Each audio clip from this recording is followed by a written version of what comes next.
खुशामदीद दोस्तों, राम राम सलाम। मैं हूं आपका भाई धर्मपाल मलिक। धर्मपाल मलिक यूट्यूब चैनल पर आप सबका स्वागत है। भाइयों, आज मैं आपको एक जोनी वीडियो बनाने जा रहा हूं जो है जेम्स स्किनर के बारे में। तो मैं आपको बताऊंगा ये जेम्स स्किनर कौन था।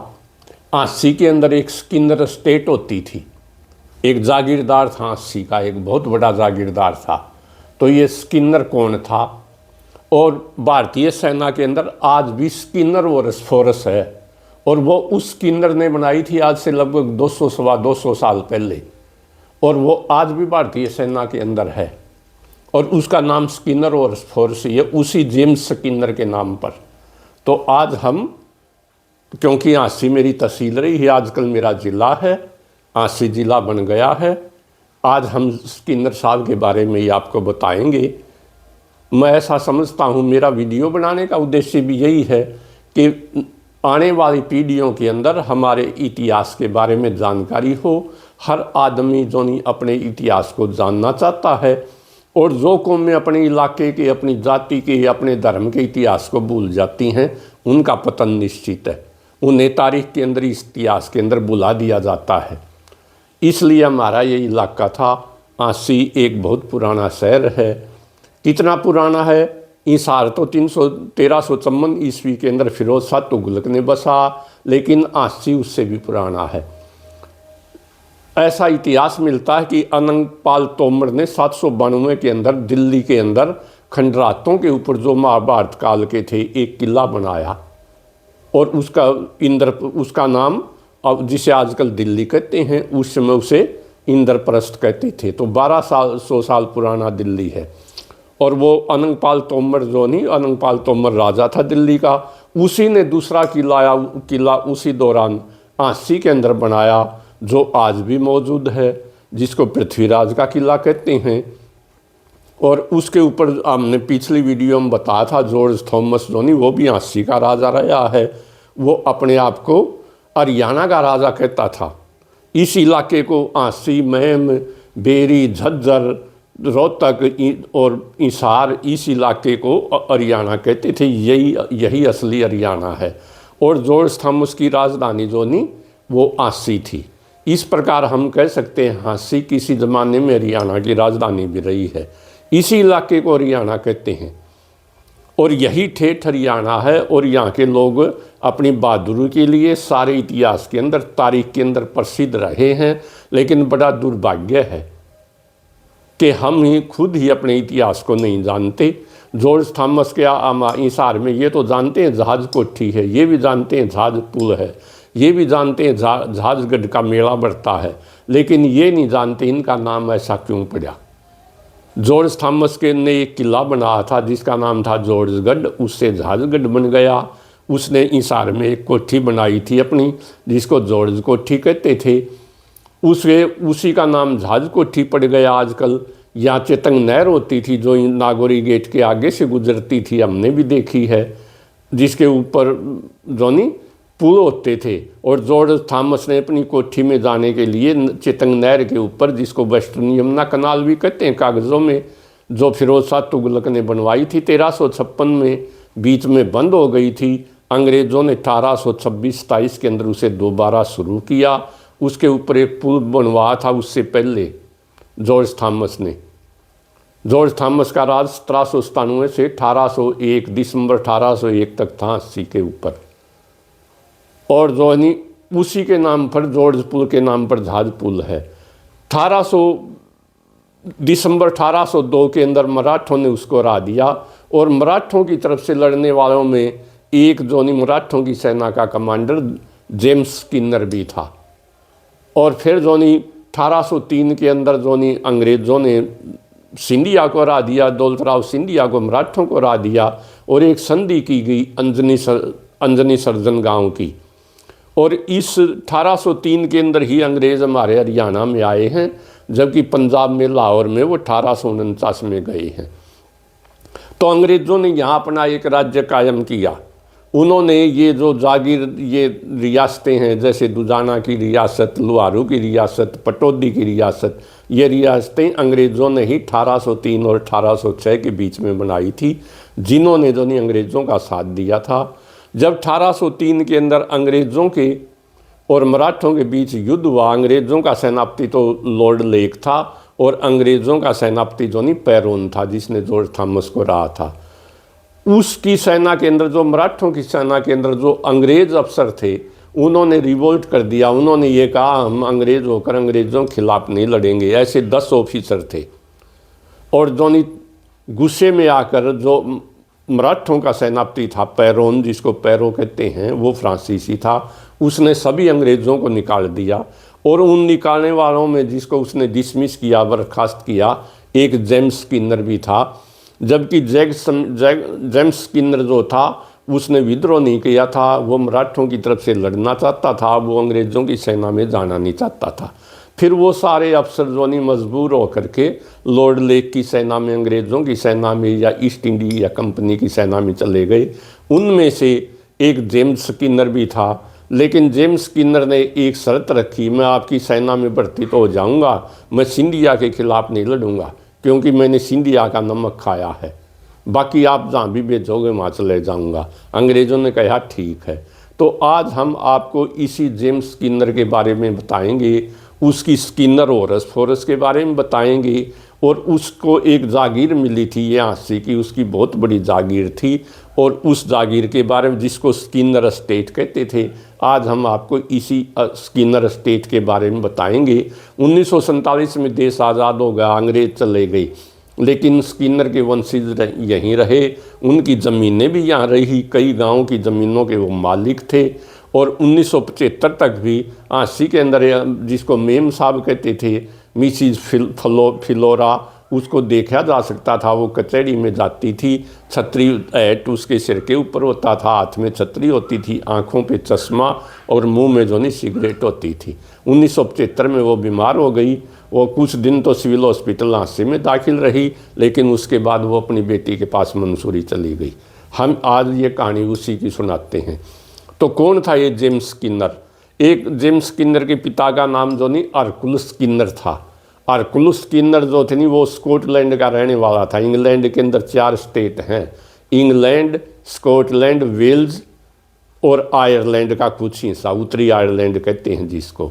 तो उनमें से एक स्कॉटलैंड थी। स्कॉटलैंड ने पीछे 5-4 साल पहले ये भी कहा था कि हम आज़ाद होना चाहते हैं, और उसके लिए प्लेबिसाइड रेफरेंडम हुआ था।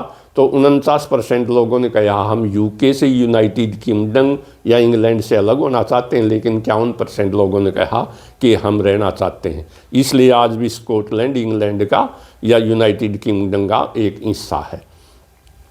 तो उसका पिताजी हरकुलस था, वो 1771 के अंदर ईस्ट इंडिया कंपनी की सेना के अंदर लग गया, और उसने बनारस के एक जागीरदार की बेटी, जो नहीं वो राजपूतनी थी, हिंदू राजपूत था, उससे शादी भी कर ली। उससे 6 बच्चे पैदा हुए, 3 बेटे और 3 बेटियां। इन 3 बेटों में से एक जेम्स स्किनर भी था। वो इस प्रकार हम कह सकते हैं वो एक एंग्लो इंडियन था। उसका रंग भी सांवला था, अंग्रेज़ों से ऐसा गोरा नहीं था। उसके जो नाक नक्श उसकी माँ से ज़्यादा मिलते थे, पिता से ज़्यादा मिलते थे, और उसको अंग्रेज़ी लिखनी भी नहीं आती थी। मज़े की बात यह है वो फारसी में लिखता था, बड़ा अच्छा लेखक भी था। उसने 2 किताबें भी लिखी हैं, जो यहाँ की लोकल जातियों के बारे में, ट्राइब्स के बारे में हैं, और यहाँ के राजाओं के बारे में भी हैं। उसको हमारे इस इलाके का या भारत का पूर्ण ज्ञान था, और वो बड़ा बहादुर आदमी था। तो पहली बार जो झांसी के अंदर आया, वो जॉर्ज थॉमस के खिलाफ लड़ने के लिए मराठों की तरफ से कमांडर पेरन की सेना के अंदर आया था, और जॉर्ज थॉमस को हराया। ये उसका हरियाणा का पहला ज्ञान था। उसके बाद जो है नहीं, वो 1804 के अंदर वो सिंधिया के खिलाफ लड़ा नहीं। 1803 में जो नहीं, जब उसने पहले ही अपनी नौकरी लगने से पहले ये प्रॉमिस कर दिया था। 1804 में वो सहारनपुर में सिखों के खिलाफ लड़ा, उनको हराया। 1805 में होलकर के खिलाफ लड़ा, उसको भी हराया। और 1825-26 में जो कहते हैं, जो 1804 और 5 में तो भरतपुर की रियासत होती थी, जो जाटों की रियासत थी, लोहगढ़ का किला, उसको अंग्रेज़ जीत नहीं सके। लेकिन 1826 में फिर उन्होंने भरतपुर के ऊपर के अटैक किया, और भरतपुर के राजा ने मजबूर होकर के अंग्रेज़ों से एक संधि कर ली। भरतपुर पर जो आक्रमण किया उसके अंदर भी जो नहीं स्किनर साहब की सेना या सेना की टुकड़ी शामिल थी। इससे हम ये अंग्रेज़ों ने खुश होकर के उसको आसी के आसपास का इलाका दिया था और इसी को स्किनर स्टेट कहते हैं। फिर जो नहीं 1806 में उसको अंग्रेज़ों ने रिटायर भी कर दिया था। कुछ अफसर निकाले थे कि खर्चा ज़्यादा है, ले उसने और उसको एक जागीर दी गई। उसको एक जागीर जेम्स स्किनर को अलीगढ़ के पास भी दी गई थी, वो मराठों ने दी थी। तो उसको रिटायरमेंट हुई तो पैसे के बदले में उसको दिल्ली के पास एक जागीर दे दी गई। उसी की जागीर में सेंट चर्च आज भी जो नहीं सेंट जेम्स उसके नाम से सेंट जेम्स चर्च है, जो दिल्ली के बस स्टैंड के पास है, कश्मीरी की गेट के पास। उसने अपनी जागीर को, दिल्ली की जागीर को संभाला। फिर जो नहीं यहाँ देखा अंग्रेज़ों ने आसी के अंदर, उन्होंने सबसे पहले इस आसी के इलाके को, जैसे दुजाना को रियासत बना दिया, लुहारू को बना दिया, पटौदी को बना दिया। आसी के इलाके को एक बम्बू खान नाम का रोहिला पठान था, उसको अलाट कर दिया आसी की जागीर 1803-4 के अंदर।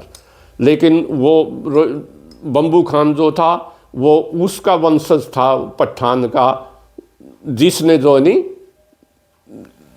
शाह आलम को अंधा किया था। वो बड़ा बिगड़ेल आदमी था, लेकिन आसी के लोग बहादुर आदमी थे। वो जॉर्ज थॉमस की सेना में रहे हुए थे, उन्होंने उसको लठ मार कर उसकी सेना को भगा दिया।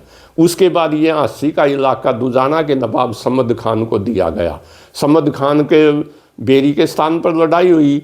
बेरी के जाटों ने और जो कान और निंगाना के रांगड़ों ने मिल करके उसके दामाद का वध कर दिया। रोहतक के लोगों ने जो जोरियाना जिसको हम कहते हैं, उन्होंने भी रेवेन्यू नहीं दिया। जब वो आसी उसका लड़का सेना लेकर आया तो यहाँ के जाटों ने, आसी के जाटों ने और रांगड़ों ने, जो जाटू गोत के रांगड़ थे, उन्होंने मिलकर उसकी सेना को हरा दिया और उसके बेटे का भी कत्ल कर दिया, वध कर दिया। उसके बाद ये इलाका लुहारू के नवाब अहमद बख्श को दिया गया, उसको भी यहाँ के लोगों ने रेवेन्यू नहीं दिया। तंग आकर के अंग्रेज़ों ने जो नहीं ऑनरेबल एडवर्ड वो आता है, उसको एक अंग्रेज अफसर को भेजा और उसकी सेना के अंदर उसने जो नहीं 1809-10 की ये घटना है। उसने जो नहीं जेम्स स्किनर की टुकड़ी भी, उसने जेम्स स्किनर को कैप्टन का रैंक दिया और अपनी सेना के अंदर जो नहीं दाखिल कर, अपने उसको भर्ती कर लिया। यहाँ पर बड़े बहादुरी के साथ जो नहीं जेम्स स्किनर ने काम किया। मैं यहाँ ये और स्पष्ट कर दूँ, अंग्रेज़ों ने 1810 के अंदर 3 कैंट बनाए थे हरियाणा में यहाँ के प्रशासन को चलाने के लिए, कि यहाँ मार्शल लॉ लगाई जाए, फौज छोड़ी जाए, यहाँ के आदमी काबू नहीं आ रहे। एक कैंट तो उन्होंने बनाया था करनाल के अंदर, जो दिल्ली से लगभग 100 किलोमीटर था, लेकिन वहाँ मलेरिया ज़्यादा फैलता था, इसलिए उस कैंट को शिफ्ट करके 1841 में अम्बाला शिफ्ट कर दिया गया। दूसरा कैंट बना था आसी में 1810 के अंदर, जिसको जो नहीं 1818 के अंदर जेम्स स्किनर को दे दिया कि आप इस इलाके का प्रबंध संभालिए, आपको यहाँ का जागीरदार बनाया जाता है। और तीसरा कैंट बना था उन्होंने जो नहीं बाड़ावास रिवाड़ी के पास। सन 1818 में ही जो दफ्तर थे उनको तो गुड़गांवा शिफ्ट कर दिया गया, जाड़सा जिसको कहते हैं, और जाड़सा में थे उस टाइम उनके दफ्तर। और सैनिकों को जो नहीं नसीराबाद भेज दिया गया, वहाँ छावनी बना दी गई नई, जो कि अजमेर के पास है। तो इस प्रकार जब जेम्स स्किनर को ये आसी का इलाका दिया गया, उसको आसी के आसपास के सारे गांव दे दिए गए। मैंने जो आज का सारा मटेरियल लिया है, एक तो ये है मेरे हिसार डिस्ट्रिक्ट गजटियर, हिसार का डिस्ट्रिक्ट गजटियर, ये इस पर 103 नंबर पेज के ऊपर पूरी हिस्ट्री लिखी हुई है स्किनर साहब की।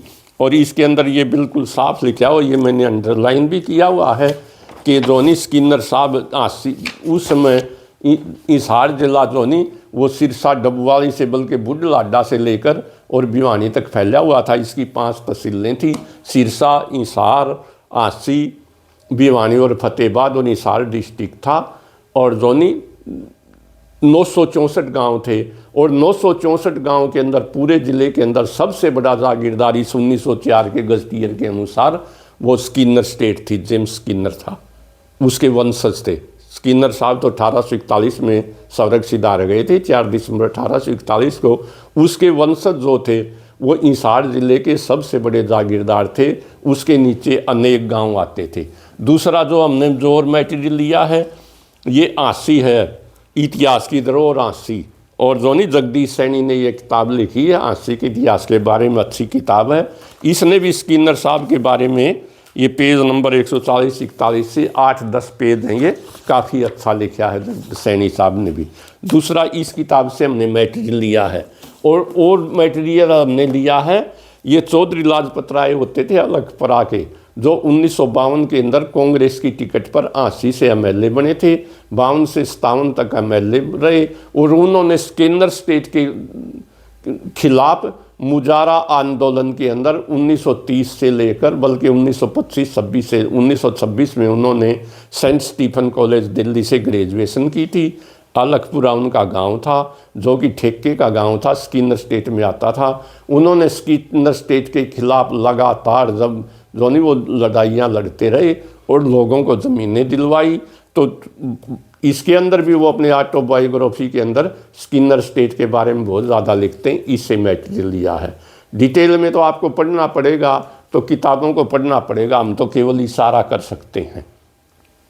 तो आज हम ये बताएंगे स्किनर स्टेट स्किनर वो 1796 के अंदर मराठों की सेना में लग गया। 1798 में एक लड़ाई के अंदर वो बड़ा घायल भी हुआ था, मरते मरते बचा था। और 1806 के अंदर उसको रिटायर कर दिया। 1809 में दोबारा ले लिया। 1811 का ये पत्थर लगा हुआ है, उसने जेम्स स्किनर साहब ने अपनी रियासत के अंदर 1840 में एक किला भी बनवाया था, जिसको वो डाना कला के अंदर, जिसकी दीवार भी बची हुई है, तालाब भी खुदवाया था बुर्जी के ऊपर, तालाब की बुर्जी पे अंदर उसका के ऊपर उसका पत्थर का बोर्ड भी लगा हुआ है।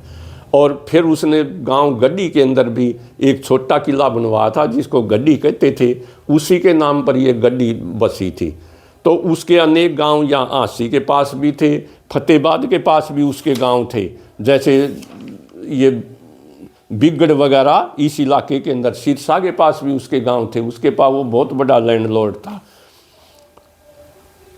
4 सितंबर 1841 को उसकी मृत्यु हो गई। वो आंसी में सब्रक सिधार गया, लेकिन वो कहकर मरा था मुझे दिल्ली की चर्च के अंदर दफना जाए। पहले तो उसके आंसी में दफनाया गया, फिर 17 जनवरी को उसके शव को निकाल करके, ताबूत के निकाल करके बड़े आदर के साथ दिल्ली ले जाया गया। और 19 जनवरी 1842 को उसको दिल्ली के अंदर सेंट जेम्स चर्च के अंदर ही दफनाया गया, जो आज भी उसकी कब्र वहाँ पर मौजूद है। ये चर्च उसने 1836 के अंदर बनवाई थी। उसकी माँ हिंदू राजपूत थी, उसकी 2 बेगमें जो थी वो मुस्लिम थी, वो मुस्लिम राजपूत थी। इस प्रकार वो एक सेकुलर आदमी था और सभी धर्मों का आदर करता था। बड़ा पढ़ा लिखा आदमी था, वो विद्वान आदमी था, उसने किताबें भी लिखी हैं। उसने इस आंसी के इलाके के अंदर या 1783 के अंदर हमारे डिस्ट्रिक्ट के अंदर, जिसको 40 सा काल कहते हैं, काल पड़ा था, इलाका उजड़ा हुआ था। यहाँ उसने डाकू और चोरों का साम्राज्य था, सबको ख़त्म करके यहाँ कानून का राज पैदा किया और लोगों को यहाँ बसने के लिए उसने कहा आओ बसो, मैं आपको सुरक्षा दूंगा, शांति दूंगा। और उसने ज़मीनें अलाट की। लोगों ने ज़मीनें तोड़ करके उनके ऊपर खेती करना शुरू किया। उसने अपने नाम से भी लोग उसको प्यार से सिकंदर साहब कहते थे, स्किनर साहब की बजाय। भिवानी रोड के ऊपर एक गांव है सिकंदरपुर, वो उसी के नाम पर बसा था, सिकंदरपुर, सिकंदर साहब के नाम से सिकंदरपुर। उसकी बेटी का नाम ऐनी था, उसके नाम से अनीपुरा गांव बसा, जो आज भी दिल्ली रोड पर है। और अलेक्जेंडर उसका बेटा था, उसके नाम से अलेक्जेंडरपुरा या अलेक्सपुरा गांव बसा, जिसको आजकल अलगपुरा कहते हैं। तो इस इलाके के अंदर उसने गांव भी बसाए, इस इलाके को आबाद किया। और उसके 5 बेटे थे, ऐसा इसके अंदर लिखा हुआ है ये, उसके 5 बेटे थे। लेकिन वो मरने से पहले ये कह कर गया था कि प्लीज़ मेरी जागीर का डिवीज़न मत करना। इसलिए उसके बेटे अलेक्जेंडर वो मैनेजमेंट करता था। 1841 से 1887 तक उसने मैनेज किया। 1857 के गदर के अंदर भी अलेक्जेंडर उसका बेटा, वो आंसी को छोड़ करके और यहाँ चला गया बीकानेर स्टेट के अंदर। लेकिन मंगाली के रांगड़ों ने उसको पकड़ भी लिया था, उसको लूटा और उसको उसकी पिटाई भी की। उसके साथ उसकी माँ भी थी। उसकी माँ ने कहा मैं भी रंगड़ हूँ, मैं भी मुस्लिम राजपूत हूँ, ये आपका भांजा है, इसे छोड़ दो। उसे लूट कर उन्होंने छोड़ दिया मंगावी के रंगड़ों ने। फिर उसका जो किला था उसके अंदर जो नहीं 800 घोड़े, भैंसें और बड़े बढ़िया गाय वगैरह थी। उनको लुहारी गांव के जो नहीं वो राघु गोत के रंगड़ होते थे वो लूट के ले गए। उसका जो जिसको मेम साहब का बाग कहते थे ये उसका दफ्तर होता था, उसका रेजिडेंस था। उसके रेजिडेंस को जो नहीं ये उमराव सुल्तानपुर के गांव इधर के जो जाट चौधरी थे, किसान थे, वो लूट करके ले गए। ऐसा सारा विवरण जो नहीं दी गैलेंट हरियाणा किताब के अंदर जो 1857 के बारे में बड़ी ऑथेंटिक किताब है, श्री CB सिंह सोराण ने, चंद्रभान सिंह सोराण ने बड़ा डिटेल के अंदर लिखा है। और आलवाई शमशीर नामक किताब के अंदर भी कर्नल युद्धवीर सिंह ने भी लिखा है। चलो हम अब ये आते हैं उसके 1887 के अंदर उसके जो वंशज थे उन्होंने स्टेट का डिवीज़न कर लिया और उसमें से एक ने जो नहीं 9 गांव बेच भी दिए, वो फरीदकोट के राजा को बेचे थे। इसलिए उन गांव को जो नहीं वो डाना स्टेट भी कहते थे, क्योंकि वो डाना के आसपास के गांव थे। और उसमें डाना स्टेट के अंदर जो गांव थे मैं आपको बताता हूँ वो कौन से गांव थे। राजा फरीदकोट के गांव स्किनर स्टेट के जो थे वो जो उसके वंशजों ने बेचे, डाना कला, डाना खुर्द, रामपुरा, अनीपुरा, डानी पीरावाली, डानी कुमारान, डानी पुल, डानी कैंट, डानी अहिरान, ये 9 गांव जो नहीं राजा फरीदकोट के पास थे। इसी प्रकार स्किनर स्टेट के उसके पोते पड़पोते 2 थे 1947 या 1900 के बाद, जिनके खिलाफ जो नहीं चौधरी लाजपत राय अलगपुरा, पंडित नेकीराम ये लड़ते रहते थे, मुजारा मूवमेंट में संघर्ष करते रहते थे। किसानों ने बहुत जेलें काटी अपनी इन ज़मीनों पर मालिकाना हक लेने के लिए। तो उसके अंदर भी 8 गांव जो नहीं उसके एक बेटे के पास से थे जिसको स्टनली कहते थे, और उसी की बेगम जो नहीं वो मेम साहब जिसको कहते मेम साहब का बाग, वो स्टनली की ही बेगम थी। और उसका दूसरा बेटे का नाम था आर्कुल स्किनर जिसको बब्बू साहब कहते थे। तो ये 16 गांव जोनी को जिक्र मिलता है इस किताब के अंदर। चौधरी लाजपत राय की किताब के अंदर 8 गांव जो थे नहीं जो बड़सी वाले थे वो तो स्टनली साहब के पास थे, और जो गड्डी वाले इलाके के थे जैसे अलगपुरा, खेड़ी दौलतपुर, मेंदा, गड्डी, जीतपुरा, इस तरह ये 8 गांव, सिवाना, ये थे बब्बू साहब के पास। तो स्टनली साहब थोड़े बल्कि नरम थे, वो थोड़ा मामूली सा ज़्यादतियाँ तो दोनों ही करते थे। तो स्किनर स्टेट के गांव के अंदर ऐसे आता इंसार, स्किनर स्टेट के गांव जो मैंने ये लिखे,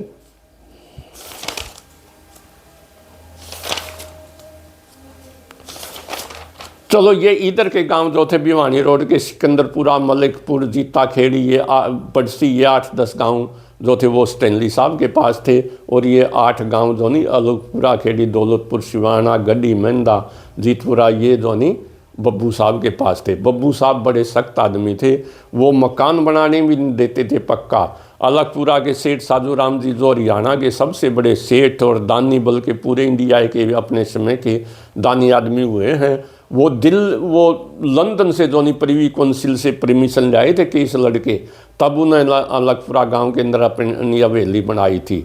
तो ये जो नहीं चौधरी लाजपत राय जी ने जो अपनी किताब के अंदर खेड़ी दौलतपुर गांव का जिक्र करते हैं, वो लिखते हैं सन 1938 में रॉबर्ट हरकुलस स्किनर बब्बू साहब ने खेड़ी दौलतपुर गांव में कैंप लगाया। जिन लोगों ने ईंटें पका करके अपने घरों के चेहरे पक्की ईंटों से बना लिए थे या घर का कुछ हिस्सा पक्का बना लिया था, उन सब से वह 100 रुपये दंड के लेने लग गया। मैं भी उस समय खेड़ी गांव में गया था। वहाँ इकट्ठे लोगों से मालूम हुआ कि बब्बू साहब सबसे पहले सबसे रुपए मांगता है, जो नहीं देता उसको ज़मीन बेदखल करने का डर दिखाता है। लोग भयभीत हैं, देने के लिए पैसा नहीं है, क्या किया जाए। मैं भी स्किनर के सामने पेश हुआ और कहा कि लोगों को अपना मकान बनाने का कानूनी हक है। यह लोग अपने रहने का मकान ठीक बनाते हैं तो उन पर दंड नहीं लगना चाहिए। दंड की बात सुनकर वह एकदम भड़क कर बोला, हम मालिक हैं। मैंने भी जोर से कहा कि आप मालिक तो हैं, ज़मीन का लगान वसूल करते हैं, फिर दंड किस बात का। मेरे ज़ोर से बोलने से उपस्थित लोगों का हौसला बढ़ा और बब्बू साहब बड़बड़ाता हुआ घोड़ी पर चढ़कर आंसी से चला गया। इन गांव के लोगों ने 1952 तक भी जो जवाहरलाल नेहरू के सामने पेश हुए थे और संघर्ष किया अपनी ज़मीनों का मालिकाना हक लेने के लिए। चौधरी लाजपत राय अपनी ही जीवनी के अंदर पेज नंबर 47 के ऊपर एक और दूसरी घटना का जिक्र करते हैं। वो बताते हैं 1952 में फिर 15 किसानों का जत्था खेड़ी दौलतपुर से मास्टर सीताराम, जुगतीराम, फतेह सिंह, धनपत सिंह, गड्डी से भीम सिंह, साधु राम, माड़ूराम, नेतराम, मेंदा से वीर सिंह, कालूराम, भोला सिंह, भगत, हरकिशन लंबरदार, देवकी नंदन, सुखपाल, अलगपुरा से मैं और चुन्नीलाल, ठंडी राम, गोविंद राम, ये मैं का मतलब है चौधरी लाजपत राय, मैं अलगपुरा से मैं, चुन्नीलाल, ठंडी राम, गोविंद राम, श्यामलाल, रामचंद्र आदि दिल्ली गए। वहाँ पंडित जवाहरलाल नेहरू गृह मंत्री से डॉक्टर के.एन. काटजू कांग्रेस के महासचिव, गृह मंत्री डॉक्टर के.एन. काटजू कांग्रेस के महासचिव श्री लाल बहादुर शास्त्री से मिले। उनसे किसान मुजारा को अमानुषिक व्यवस्था के दुख सुनाए। सबका मन सिंह ही इस कुव्यवस्था को उखाड़ फेंकने का था। मेरा कहने का मतलब ये है, चौधरी लाजपत राय ने किसानों के लिए बहुत काम किया और वो 1952 में 80 से जो नहीं वो MLA भी बने थे और उन्हीं के प्रयासों से ही पंजाब गवर्नमेंट ने 1953 के अंदर मुजारा एक्ट बनाया, जिसके अंदर ये पावर दी गई कि जागीरदार किसानों को ज़मीन से बेदखल नहीं कर सकता, बल्कि उसकी कीमत अलाट कर दी गई। अगर कि ज़मींदार किसान अपनी ज़मीन लेना चाहें तो उसकी एक कीमत निश्चित कर दी गई। वो 10 किस्तों के अंदर कीमत के पैसे अदा करके ज़मीन के मालिक बन सकते हैं। इस प्रकार ये जो ठेके के गांव थे वो जो नहीं मुजारा से और ज़मीन के मालिक बन गए। और लोगों ने, हमारे बुज़ुर्गों ने, पुरखों ने बड़ा संघर्ष किया है, जेलें काटी हैं, कई नंबरदारों की नंबरदारियाँ ख़त्म हुई हैं। इसकी पुस्तक के अंदर बड़ा डिटेल से दिया हुआ है। कई नंबरदारों की तो जेल के अंदर ही मौत हो गई और कोई किसान जो नहीं आंदोलनकारियों की। तो भाइयों, इस ज़मीन को भी संभाल के रखियो और ये 1-1, 1.5 मिनट की आप वीडियो देखते हैं, अपनी तारीख को पढ़ना सीखो। जब हम बच्चों को कहते हैं कि आप पढ़ो और अपनी तारीख को, अपने इतिहास को जानो, तो वो ये कहते ताऊ तुम्हें सुना दिया कर, तुम्हें पढ़ ले। अरे हम तो बूढ़े हो चुके हैं सब, तो मैं तो उनको एक ही कहता हूँ, बेटा थम द रजवाए में सूंदिए नहीं लगा करते। हमें तो इससे पैसे मिलते हैं, बहुत से भाइयों को पता नहीं क्या है, क्या कमाते होंगे। 5 साल से कोई पैसा नहीं मिला मेरे को। और जो नहीं, हम केवल इसलिए ये तारीख और वीडियो बनाते हैं ताकि आने वाली पीढ़ियाँ अपने इतिहास को जानें और उनमें हरियाणा के इतिहास को जानने का एक जो नहीं इच्छा पैदा हो, एक लगन पैदा हो। इसलिए भाइयों, पढ़ा करो, पढ़ना सीखो। पढ़ाई जैसी कोई चीज़ नहीं है। चौधरी लाजपत राय जैसे नेता वो इस पढ़ाई नहीं पैदा किए हैं जिसने ज़मीनों का मालिक बना दिया आपको। इसलिए पढ़ना सीखो और अच्छे संस्कार पालो। ये छोटी छोटी वीडियो देखने में, चौंतरा का पीने में कुछ नहीं दरिया। मेरा आज का यही संदेश था। अगर आपको वीडियो पसंद आए तो प्लीज़ इसे जो शेयर करना और चैनल को सब्सक्राइब करना। ये थी आज की मोटी मोटी बातें। और लेकिन डिटेल के लिए तो भाइयों आपको किताबें पढ़नी पड़ेंगी। आजकल हम भी बूढ़े हो गए, बहुत सी बातें दिमाग से स्लिप हो जाती हैं। ये मैंने 20-25 पेज को तो कॉपी में ही लिख रखे हैं। चाहूँ तो मैं इसको पढ़ के 1.5 घंटा भी बोल सकता हूँ, लेकिन कोई नहीं देखता बड़ी वीडियो। इसलिए पढ़ने की आदत डालो। तो यही थी आज की वीडियो। जय हरियाणा, जय हरियाणवी। धन्यवाद। Thank you very much.